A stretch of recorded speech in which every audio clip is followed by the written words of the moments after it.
Rajagopal sir, ഒരു ആശുപത്രിയിൽ ഒരു ചികിത്സാ പിഴവ് നടക്കുന്നു. അത് മാധ്യമങ്ങൾ അറിയുന്നു, വലിയ വാർത്തയാവുന്നു, ചർച്ചയാവുന്നു. അത് നമുക്ക് വിടാം. അതിനുശേഷം നമ്മൾ കേൾക്കേണ്ടി വരുന്ന ഒരു ന്യായീകരണമുണ്ട്. ആ ന്യായീകരണമാണ് നമുക്ക് ആർക്കും ഒട്ടും അക്സെപ്റ്റ് ചെയ്യാൻ പറ്റാത്തത്, അല്ലെങ്കിൽ ഡൈജസ്റ്റ് ആവാത്തത്. ഒരു മനുഷ്യന് വയറ്റിൽ കത്രിക വെച്ചുകൊണ്ട് ഒരുപാട് കാലം വീണ്ടും ജീവിക്കാം എന്നൊക്കെ അതേ ഡിപ്പാർട്ട്മെന്റ് അല്ലെങ്കിൽ ഒരു ഗൈനക്കോളജി പോലെ ഒരു വിഭാഗം കൈകാര്യം ചെയ്യുന്ന ഒരു വ്യക്തി പറയുന്നു എന്ന് പറയുന്നത് വളരെ വളരെ വിരോധാഭാസമാണ്. എങ്ങനെ വിലയിരുത്താം? എന്തുകൊണ്ടായിരിക്കാം ഇത്തരത്തിൽ തികഞ്ഞ അനാസ്ഥയുള്ളവരെ നമ്മുടെ സർക്കാർ ഇങ്ങനെ വെച്ച് പൊറുപ്പിക്കുന്നത്? നീതി ഇപ്പൊ പറഞ്ഞൊരു വാക്ക് ഞാൻ എടുക്കുകയാണ്, ഡൈജസ്റ്റ് ആകാത്തതെന്ന് പറഞ്ഞു അല്ലെ, ദഹിക്കാത്തതെന്നാണ് പറഞ്ഞത് അല്ലെ. നമ്മള് ഇതുവരെ സാധാരണ മനുഷ്യ ബയോളജി ക്ലാസ്സുകളിലൊക്കെ പഠിച്ചത് നമ്മുടെ വയറ്റിനകത്തുള്ള അവയവങ്ങളെ ചെറുകുടല്, വൻകുടല്, രക്തക്കുഴലുകള് ഇങ്ങനെയൊക്കെയുള്ള ചില സാധനങ്ങളാണ്. ഇതുകൊണ്ടൊക്കെയാണ് ആളുകൾ ജീവിക്കുന്നത്. ദഹന പ്രക്രിയയും വയറ്റിനകത്താണല്ലോ നടക്കുന്നത്. അതിനകത്തേക്ക് ഒരു കത്രിക ഇറക്കി വെച്ച്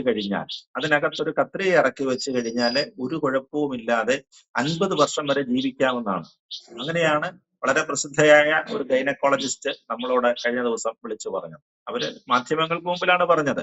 ഒരു കത്രിക എന്നല്ല അവർ വിശേഷിപ്പിക്കുന്നത്, കൂടുതൽ വല്ല ബ്ലഡ് വെസൽസിന് രക്തക്കുഴലുകൾക്ക് എന്തെങ്കിലും പ്രശ്നം വന്നു കഴിഞ്ഞാൽ അത് പിടിച്ചു നിർത്തുന്നതോ ഒക്കെയായ ഒരു ഉപകരണം. എന്തായാലും കഴിഞ്ഞ ദിവസം എറണാകുളം അമൃത ആശുപത്രിയിൽ നിന്ന് ആ ഒരു പാവപ്പെട്ട സ്ത്രീയുടെ വയറ്റിൽ നിന്ന് അത് പുറത്തെടുത്തപ്പോൾ അതിനാണ്ട് 7 സെന്റിമീറ്ററിലധികം നീളമാണ്. എന്നാലോചിച്ച് നോക്കാവൂ, 7 സെന്റിമീറ്ററിലധികം നീളമുള്ള ഒരു ഉപകരണമാണ്.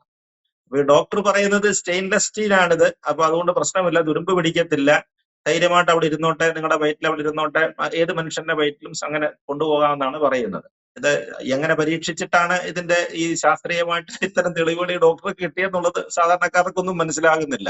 അവർ ഏത് അടിസ്ഥാനത്തിലാണ് ഇതിനെക്കുറിച്ച് പറയുന്നത്? ഇത്തരത്തിലാണ് നമ്മുടെ മെഡിക്കൽ സംവിധാനങ്ങളുടെ പോക്ക്.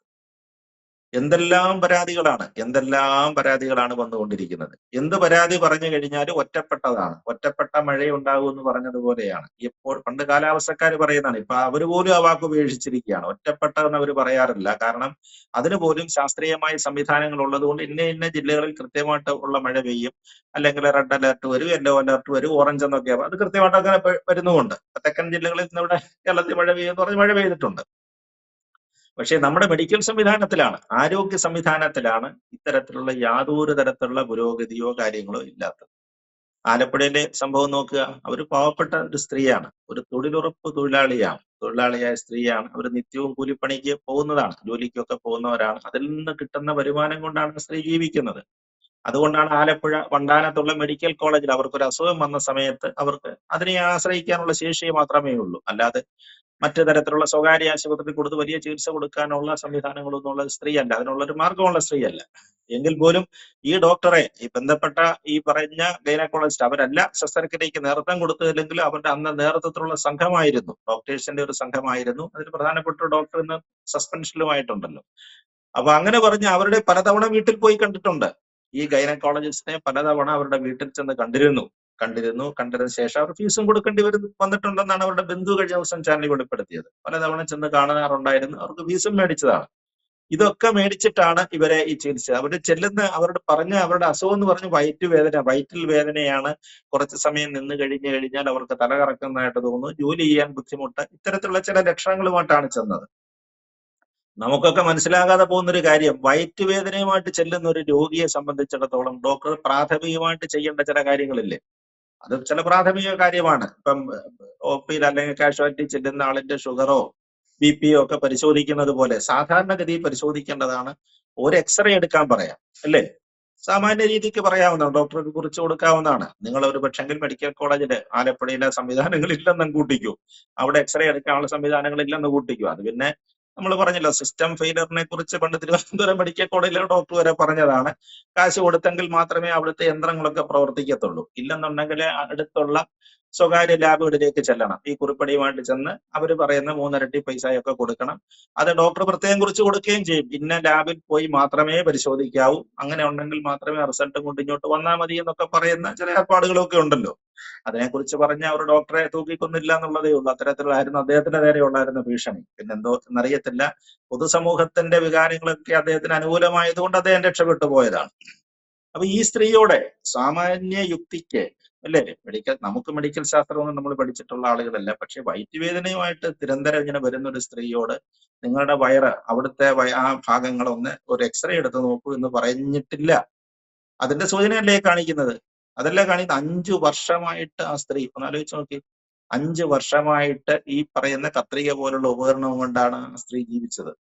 അവരുടെ ആയുസിന്റെ ഭാഗ്യം അല്ലെ അവരുടെ കുട്ടികളുടെ ഭാഗ്യം എന്ന് തന്നെ നമ്മൾ അതിന് പറയാൻ സാധിക്കുകയുള്ളൂ. ഡോക്ടർ എപ്പോഴും സാക്ഷ്യപ്പെടുന്നത് എങ്ങനെയാണ്? ഡോക്ടർ പറയുന്ന ഒരു കുഴപ്പമില്ല, ഇനി ഒരു 45 കൊല്ലം കൂടെ അവർ ജീവിച്ചിരുന്നേനെ എന്നാണ് പറയുന്നത്.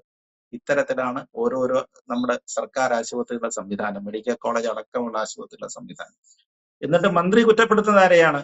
മന്ത്രി കുറ്റപ്പെടുത്തുന്നത് ഇത് പുറത്തുവിട്ട ആളുകളെ കുറിച്ചൊക്കെയാണ്. ഇത് പുറത്തുവിട്ട മാധ്യമങ്ങളും നിങ്ങളൊക്കെയാണ് ഈ പ്രശ്നങ്ങൾ ഉണ്ടാക്കുന്നതെന്നാണ് പറയുന്നത്. അതായത് ഇവിടുത്തെ കേരളത്തിലെ ആരോഗ്യരംഗം നമ്പർ 1 ആണ്. നമ്പർ 1 ആണ്. ധാരാളം ആളുകൾ കേരളത്തിലെ മെഡിക്കൽ കോളേജിലേക്ക് ചികിത്സയ്ക്കായിട്ട് വന്നുകൊണ്ടിരിക്കുകയാണ്. മന്ത്രിമാരടക്കമുള്ളവരെല്ലാം ചികിത്സിക്കുന്നത് കേരളത്തിലെ മെഡിക്കൽ കോളേജുകളിലും താഴെ PHC വരെയുള്ള താഴെ ഉള്ള സർക്കാർ ആശുപത്രികളുമാണെന്നാണ് പറയുന്നത്. നമുക്ക് അതിന്റെ സത്യാവസ്ഥയെ കുറിച്ച് നമുക്കറിയാമല്ലോ. ആരൊക്കെ ഇവിടുത്തെ മെഡിക്കൽ കോളേജിൽ പോയി ചികിത്സിക്കുന്നുണ്ട്. നമ്മുടെ മുഖ്യമന്ത്രി VS അച്യുതാനന്ദൻ ചില സമയത്ത് മെഡിക്കൽ കോളേജിൽ അദ്ദേഹത്തിന് അത്യാവശ്യം ചികിത്സ വരുന്ന സമയത്ത് അങ്ങനെയൊക്കെയുള്ള പഴയ പാരമ്പര്യ തലമുറയിൽപ്പെട്ട ചില മന്ത്രിമാരൊക്കെ അവിടെ മുഖ്യമന്ത്രിമാരും ഒക്കെ അവിടെ പോയി കിടന്ന് ചികിത്സയായിട്ട് നമുക്കറിയാം. അല്ലാത്ത ഒരാൾ പോലും മെഡിക്കൽ കോളേജിലേക്ക് പോകുന്നതായിട്ട് അല്ലെങ്കിൽ സർക്കാർ സംവിധാനങ്ങൾ ഉപയോഗിക്കുന്നതായിട്ട് നമ്മളറിയാം. കാരണം അവർക്ക് വിശ്വാസമില്ല. അവർക്ക് തന്നെ വിശ്വാസമില്ല ഇത്തരം കാര്യങ്ങളെ കുറിച്ച്. എന്ന് കരുതിയിട്ട് നമ്മുടെ മെഡിക്കൽ കോളേജുകളും മറ്റ് ആശുപത്രികളും മോശമാണെന്നല്ല ഞാൻ പറഞ്ഞത്. നല്ല സംവിധാനം ചെയ്യുന്ന, നല്ല രീതിയിൽ പ്രവർത്തിക്കുന്ന, നല്ല ഡോക്ടർമാരുള്ള, നല്ല സർവീസ് മനസ്ഥിതിയുള്ള ഒരുപാട് ഡോക്ടർമാരുണ്ട്. ഈ പറയുന്നത് പോലെയുള്ള ഫീസുകളും കൈക്കൂലികളും ഒന്നും മേടിക്കാത്ത ധാരാളം ഡോക്ടർമാർ അവിടെ സേവനം ചെയ്യുന്നുണ്ട്. പക്ഷെ അതിന്റെ എല്ലാം ശോഭ കെടുത്തുന്ന വിധത്തിലുള്ള കാര്യങ്ങളാണ് ചില സാധ്യതകൾ. ഇതിപ്പോ ഒന്നും ഒറ്റപ്പെട്ടതല്ല. കോഴിക്കോട് ഒരു സ്ത്രീയുടെ കേട്ടിട്ടില്ലേ? കോഴിക്കോട് ഒരു സ്ത്രീ അവർ ഇപ്പോഴും ജീവിക്കുകയാണ്, ഒരു ഇതുപോലെ ജീവിക്കുകയാണ് അവർ, അല്ലെ? 5 വർഷത്തോളം വയറ്റിലിരുന്നു. അതിനുശേഷം ആ കത്രിക പുറത്തെടുത്ത ശേഷം അവർക്ക് ഇതുവരെ നീതി കിട്ടിയിട്ടില്ല. അവർക്ക് ചികിത്സാ ചെലവ് അതിനടക്കമുള്ള കോമ്പൻസേഷൻ ഒന്നും കിട്ടിയിട്ടില്ല, അല്ലെ? എന്ന് പറഞ്ഞാൽ അവർ ഇപ്പോഴും സമരത്തിലാണ് നിൽക്കുന്നത്. പാലക്കാട്ട് ഒരു ചെറിയ കുഞ്ഞ് അതിന്റെ കൈ ശസ്ത്രക്രിയക്ക് പോയതാണ്, അല്ലെ? വേദനയുള്ള കൈ അല്ലെങ്കിൽ ആ കൈ മാറ്റിയിട്ട് മറ്റൊരു കൈ തന്നെ അങ്ങ് മുറിച്ചു കളഞ്ഞു. ആലോചിച്ച് നോക്ക്. ചികിത്സിക്കേണ്ട കൈക്കല്ല മറ്റേ കൈയാണ് മുറിച്ചു കളഞ്ഞത്.